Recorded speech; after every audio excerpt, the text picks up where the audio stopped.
2014 جیسی کوئی سازش کامیاب نہیں ہونے دیں گے۔ وزیر اعظم شہباز شریف کا کہنا ہے کہ افسوس ہے چین کو سیکیورٹی کی یقین دہانی کے باوجود کراچی کا واقعہ ہوا۔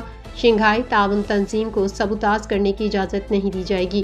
جیل سے اکسانے کا الزام، عمران خان کے خلاف دہشت گردی کا ایک اور مقدمہ درج۔ 2000 سے 2500 نامعلوم کارکنان بھی مقدمے میں شامل کیے گئے ہیں۔ نیا توشہ خانہ case, Imran Khan Bushra be be پر فرد جرم کی کارروائی پھر ملتوی۔ آئینی ترامیم کا معاملہ، حکومت نے مولانا فضل الرحمان کی تجاویز مان لی۔ پیپلز پارٹی اور نون لیگ کی قانونی ٹیم اپنا مسودہ JUI سے شیئر کرے گی۔ ججز کی تقرری کے طریقہ کار سمیت دیگر امور پر ترامیم بعد میں لائی جائیں گی۔ کراچی ایئرپورٹ دھماکہ، شہر بھر سے متعدد مشکوک افراد گرفتار۔ مشکوک موبائل فون نمبرز کی بنا پر چھاپہ مار کارروائی عمل میں لائی گئی۔ زیر حراست افراد سے تفتیش کا عمل جاری ہے۔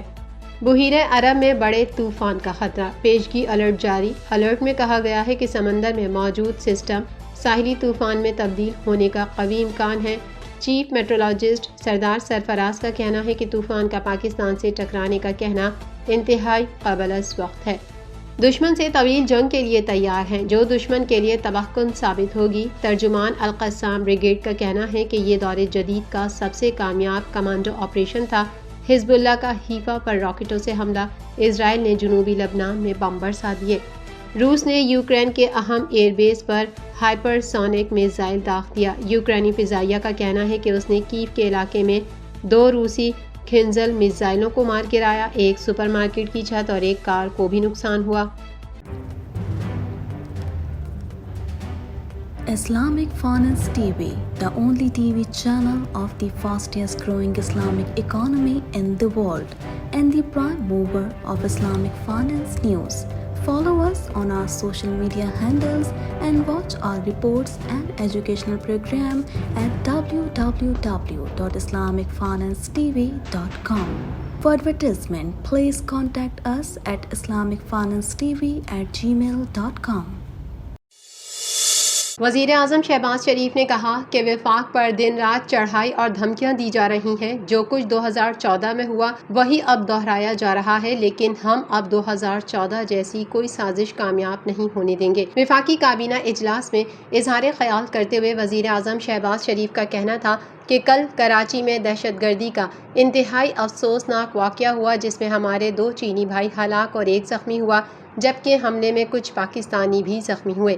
انہوں نے کہا کہ بشام واقعے کے بعد چینی حکومت کی جانب سے تشویش کا اظہار کیا گیا اور یہ پیغام دیا گیا کہ پاکستان میں کام کرنے والے چینی شہریوں کی سیکیورٹی کے لیے مضبوط اقدامات ہونے چاہیے۔ اور جب میں جون میں چین گیا تو ان کو یقین دہانی کروائی، لیکن اس کے باوجود بدقسمتی سے کل یہ واقعہ ہوا۔ ان کا کہنا تھا کہ چین کے سفیر سے ملاقات میں افسوس کا اظہار کیا اور انہیں بتایا کہ تمام تر کاوشوں کے باوجود یہ واقعہ ہوا، جس پر ہمیں شرمندگی ہے، لیکن ہمارا حوصلہ پہلے سے زیادہ مضبوط ہے اور ہم سیکیورٹی کو مزید بہتر کرنے کے لیے اقدامات اٹھائیں گے۔ وزیر اعظم نے کہا کہ چینی سفیر کو یقین دلایا کہ ہم نے شنگھائی تعاون تنظیم کانفرنس کے لیے پوری طرح انتظامات کیے ہیں اور اس کی تفصیل ان سے شیئر کی۔ میں بار بار بتا چکا ہوں کہ کس طرح سعودی عرب، UAE اور چین نے ماضی کی طرح ایک بار پھر IMF کے پروگرام میں ہماری بھرپور مدد کی، جبکہ ابھی ملائیشیا کے وفد کا ایک کامیاب دورہ ہوا۔ شہباز شریف کا کہنا تھا کہ سعودی عرب کے وفد کا دورہ ہونے والا ہے اور پھر چین کے وزیر اعظم آنے والے ہیں۔ پاکستان کو SEO کی مہمان نوازی کا موقع مل رہا ہے۔ انہوں نے کہا کہ وفاق پر دن رات چڑھائی اور دھمکیاں دی جا رہی ہیں۔ سب جانتے ہیں کہ کس طرح 2014-15 میں ڈی چوک پر دھرنا دیا گیا اور جو کچھ کیا گیا۔ آج پھر پاکستان کے خلاف دشمنوں اور گھس بیٹھیوں کے ناپاک عزائم کو دہرایا جا رہا ہے۔ 2014 کی سازش دوبارہ نہیں ہونے دیں گے۔ وزیر اعظم نے کہا کہ جہاں دھرنے اور جلاؤ گھیراؤ ہوگا وہاں کون آ کر سرمایہ کاری کرے گا۔ ملک کی جڑیں کاٹنے کے لیے سازشیں کی جا رہی ہیں اور اس جتھے کو پاکستان کی ترقی منظور نہیں۔ ان کو یہ فکر کھا رہی ہے کہ معیشت سنبھل گئی تو ہمیں کون پوچھے گا۔ شہباز شریف نے کہا کہ آج پاکستان کی معیشت پر ایک بار پھر ضرب لگانے کی کوشش کی جا رہی ہے اور اسلام آباد پر روز چڑھائی کر کے وہی کچھ دہرایا جا رہا ہے۔ قبل ازیں وزیر اعظم شہباز شریف کی زیر صدارت وفاقی کابینہ کا اجلاس ہوا، جس میں اہم فیصلوں کی منظوری دی گئی۔ کابینہ اجلاس میں ملک کی سیاسی و معاشی صورتحال پر تبادلہ خیال کیا جا رہا ہے، جبکہ SCO کانفرنس کی تیاریوں کا جائزہ بھی لیا جا رہا ہے۔ وفاقی کابینہ کو تمام وزارتوں میں سسٹم کا نظام لانے پر بریفنگ بھی دی جا رہی ہے۔ پاکستان تحریک انصاف کی قیادت پر مقدمات کے اندراج کا سلسلہ جاری ہے اور بانی چیئرمین عمران خان، وزیر اعلیٰ خیبر پختونخوا علی امین گنڈاپور اعظم سواتی کے خلاف تھانہ سنجانی میں ایک اور مقدمہ درج کر لیا گیا۔ میڈیا رپورٹ کے مطابق لوگوں کو بغاوت اور اشتعال انگیزی کے لیے اکسانے پر عمران خان، علی امین گنڈاپور اعظم سواتی اور دیگر کے خلاف دہشت گردی کا ایک اور مقدمہ درج کر لیا گیا۔ نامزد قیادت کے علاوہ 2000 سے 2500 نامعلوم کارکنان بھی مقدمے میں شامل کیے گئے ہیں، جبکہ مقدمے میں دہشت گردی سمیت 12 دفعات شامل کی گئی ہیں۔ مقدمے کے متن کے مطابق بانی چیئرمین PTI نے جیل میں دی گئی سہولیات کا ناجائز استعمال کیا۔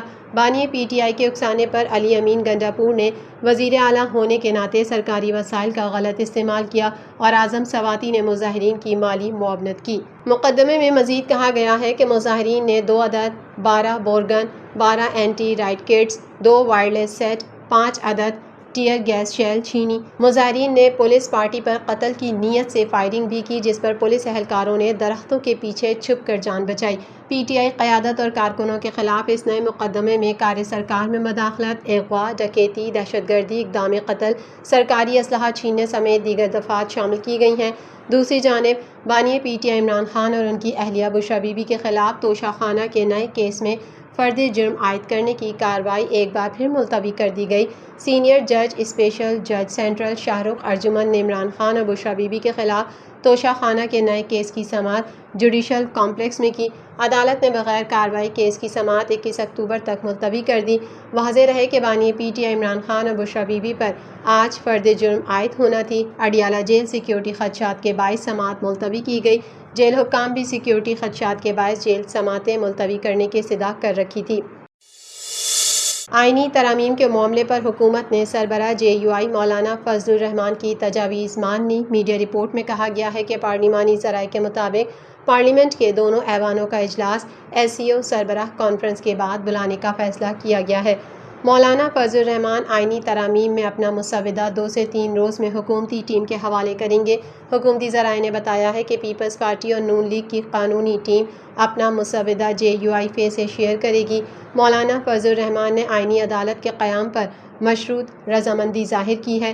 ذرائع کا مزید بتانا ہے کہ ججز کی تقرری کے طریقہ کار سمیت دیگر امور پر ترامیم بعد میں لائی جائیں گی۔ پہلے مرحلے میں آئینی عدالت کے قیام اور اس کے ججز کے تقرر اور اختیارات سے متعلق ترمیم لائی جائے گی۔ قانون نافذ کرنے والے اداروں نے اتوار کی شب ایئرپورٹ کے قریب دھماکے کے بعد شہر کے مختلف علاقوں میں چھاپہ مار کارروائی کے بعد نصف درجن سے زائد افراد کو حراست میں لے لیا۔ میڈیا رپورٹ کے مطابق جائے وقوع کی جیو فینسنگ کے بعد مشکوک موبائل فون نمبرز کی بنا پر چھاپہ مار کارروائی عمل میں لائی گئی اور اس حوالے سے زیر حراست افراد سے تفتیش کا عمل جاری ہے۔ واضح رہے کہ اتوار کی شب کراچی انٹرنیشنل ایئرپورٹ سگنل کے قریب خودکش دھماکے میں 2 چینی شہریوں سمیت 3 افراد ہلاک اور 17 زخمی ہو گئے تھے، جبکہ متعدد گاڑیاں جل کر تباہ ہو گئی تھیں۔ بلوچستان کی کالعدم تنظیم بلوچ لبریشن آرمی نے دھماکے کو خودکش حملہ قرار دیتے ہوئے اس کی ذمہ داری قبول کی ہے۔ نیشنل ڈیزاسٹر مینجمنٹ اتھارٹی نے بحیرہ عرب میں ممکنہ طوفانی صورتحال کے پیش نظر الرٹ جاری کیا ہے۔ ابتدائی پیشگوئی کے مطابق اس کی رفتار اور شدت کے لحاظ سے یہ سسٹم اکتوبر 2024 کے تیسرے ہفتے میں پاکستانی ساحلی پٹی کے ساتھ ٹکرا سکتا ہے، جس کے باعث پاکستان کے ساحلی علاقوں کو متاثر کرے گا۔ جاری الرٹ میں عوام سے اپیل کی گئی ہے کہ سمندر میں موجود سسٹم ساحلی طوفان میں تبدیل ہونے کا قوی امکان ہے، لہٰذا شہریوں کو چاہیے کہ احتیاطی تدابیر اختیار کریں۔ NDMA کے مطابق ممکنہ طوفان پیدا کرنے والا یہ سسٹم فی الحال لکشدیپ وادی، جو انڈیا کے قریب واقع ہے، کا شمال مغرب کی طرف بڑھنے کا امکان ہے۔ بحیرہ عرب میں پیدا ہونے والا یہ سسٹم کے طوفان میں تبدیلی کے بعد بڑے پیمانے پر تباہی کا پیش خیمہ ہے۔ NDMA نے ساحلی علاقوں کے مکینوں اور متعلقہ اداروں کا محتاط رہنے اور تیار رہنے کی ہدایت کی ہے، اور یہ بھی کہا گیا ہے کہ متعلقہ محکموں کے ساتھ مل کر صورتحال کی مسلسل نگرانی کی جا رہی ہے۔ چیف میٹرولوجسٹ سردار سرفراز کا کہنا ہے کہ سمندری طوفان کا پاکستان کی ساحلی پٹی سے ٹکرانے کا کہنا انتہائی قابل وقت ہے۔ سردار سرفراز نے کہا کہ NDMA نے بحیرہ عرب میں ممکنہ سمندری طوفان کا الرٹ جاری کیا۔ الرٹ کے مطابق اکتوبر کے تیسرے ہفتے میں ممکنہ طور پر طوفان پاکستان کا رخ کر سکتا ہے۔ انہوں نے بتایا کہ سمندری طوفان اب تک بنا ہی نہیں ہے۔ 9 یا 10 اکتوبر تک بحیرہ عرب کے جنوب مشرق میں ہوا کا کم دباؤ بن سکتا ہے۔ اگر سازگار موسمی حالات ملتے ہیں تو ہوا کا کم دباؤ شدت اختیار کر سکتا ہے۔ القصام بریگیڈ کے ترجمان ابو عبیدہ نے کہا ہے کہ ہم دشمن سے طویل جنگ کے لیے تیار ہیں جو دشمن کے لیے تباہ کن ثابت ہوگی۔ اسلامی تحریک مزاحمت حماس کے عسکری ونگ القصام بریگیڈ کے ترجمان ابو عبیدہ نے طوفان الاقصی کا 1 سال مکمل ہونے پر ویڈیو بیان میں کہا کہ ہم نے طوفان الاقصی تب شروع کیا جب مسجد اقصی کی سلامتی انتہائی خطرناک مرحلے پر پہنچ گئی تھی۔ ترجمان القصام بریگیڈ ابو عبیدہ نے کہا کہ اسرائیل غزہ میں ایک بڑے حملے کی منصوبہ بندی کر رہا تھا، لیکن طوفان الاقصی کے ذریعے ہم دشمن پر پہلے ہی حملہ آور ہو گئے۔ یہ دور جدید کا سب سے کامیاب کمانڈو آپریشن تھا جس میں دشمن کو ذلت آمیز شکست ہوئی۔ ابو عبیدہ نے مزید کہا کہ غزہ میں موجود اسرائیلی یرغمالیوں کو طویل عرصے تک قید رکھا جا سکتا ہے اور ان کی قسمت اسرائیلی حکومت کے اقدامات سے منسلک ہے۔ غزہ میں جنگ جتنی دیر جاری رہے گی یرغمالیوں کے لیے اتنا ہی زیادہ خطرہ ہوگا۔ القصام بریگیڈ کے ترجمان کا مزید کہنا تھا کہ 7 اکتوبر کا حملہ مسجد اقصی کے احاطے میں اسرائیلی خلاف ورزیوں، بستیوں کی توسیع، فلسطینی سیکیورٹی قیدیوں کے ساتھ بدسلوکی اور غزہ کی پٹی کی ناکہ بندی کا رد عمل تھا۔ ابو عبیدہ نے حزب اللہ کو مخاطب کرتے ہوئے کہا، ہمیں آپ کی ثابت قدمی اور جرأت پر یقین ہے کہ آپ صہیونی دشمن کو بھاری نقصان پہنچانے میں کامیاب ہوں گے۔ دوسری جانب غزہ کا تنازع مشرق وسطیٰ میں پھیل چکا ہے اور اس نے علاقائی جنگ کا خدشہ پیدا کر دیا ہے۔ حماس کی اتحادی اور ایرانی حمایت یافتہ تنظیم حزب اللہ نے کہا ہے کہ اس نے حیفا کے جنوب میں ایک فوجی اڈے کو فادی 1 میزائل سے نشانہ بنایا اور 65 کلومیٹر دور طبریاس پر ایک اور حملہ کیا۔ اسرائیلی فوج کا کہنا ہے کہ پیر کو تقریباً 190 پروجیکٹائل اسرائیلی حدود میں داغے گئے اور کم سے کم 12 افراد زخمی ہوئے۔ اسرائیل کی فوج نے مزید کہا کہ فضائیہ جنوبی لبنان میں حزب اللہ کے ٹھکانوں پر بمباری کر رہی ہے اور 2 اسرائیلی فوجی بھی مارے گئے ہیں، جس سے لبنان کے اندر اسرائیلی فوجیوں کی ہلاکتوں کی تعداد 11 ہو گئی۔ یوکرین نے کہا ہے کہ روس نے اس کے ایک اہم ایئر بیس پر ہائپر سونک میزائل داغ دیا ہے۔ میڈیا رپورٹ کے مطابق یوکرین کی جانب سے کہا گیا ہے کہ پیر کی صبح ایک روسی ہائپر سونک میزائل نے یوکرین کے ایک بڑے ایئر بیس اسٹاروکو اسٹینیٹینیف کے علاقے کو نشانہ بنایا۔ یوکرینی فضائیہ نے یہ نہیں بتایا کہ آیا اس حملے سے ان کا کوئی نقصان ہوا ہے، تاہم مقامی گورنر سرہی تیورین نے کہا کہ حملے میں کوئی شہری جانی نقصان نہیں ہوا اور نہ ہی اہم بنیادی انفراسٹرکچر کو نقصان پہنچا ہے۔ اس سے قبل روسی فوج نے دارالحکومت کو ڈرون اور ایک اور میزائل حملے کا بھی نشانہ بنایا تھا۔ ایک دن قبل ہی ڈچ وزیر دفاع کا یہ بیان سامنے آیا تھا کہ F-16 طیارے نیدرلینڈ آنے والے مہینوں میں یوکرین کو مزید فراہم کرے گا۔ حال ہی میں یوکرین نے مغرب کی لابنگ کے بعد F-16 طیاروں کی ایک کھیپ حاصل کی ہے۔ میڈیا رپورٹ کے مطابق یوکرین نے اپنی جنگی طیاروں کے ٹھکانے کو خفیہ رکھا ہوا ہے تاکہ انہیں روس کے طویل فاصلے تک مار کرنے والے میزائلوں سے بچایا جا سکے۔ یوکرینی فضائیہ اپنے نقصان کو ظاہر نہیں کیا کرتی، اس لیے یہ اعتراف بھی بڑھا ہے کہ روسی میزائل آس پاس کے علاقے میں گرے۔ یوکرینی فضائیہ کا کہنا ہے کہ اس نے کیف کے علاقے میں 2 روسی کنزل میزائلوں کو مار گرایا جس کا ملبہ کیف کے 3 اضلاع میں گرا۔ ملٹری ایڈمنسٹریشن نے بتایا کہ روسی میزائل کا ملبہ گرنے سے ایک کثیر المنزلہ رہائشی عمارت کی چھت اور سولومنسکی ضلع میں ایک سپر مارکیٹ کی چھت کو نقصان پہنچا اور ایک کار کو بھی نقصان پہنچا۔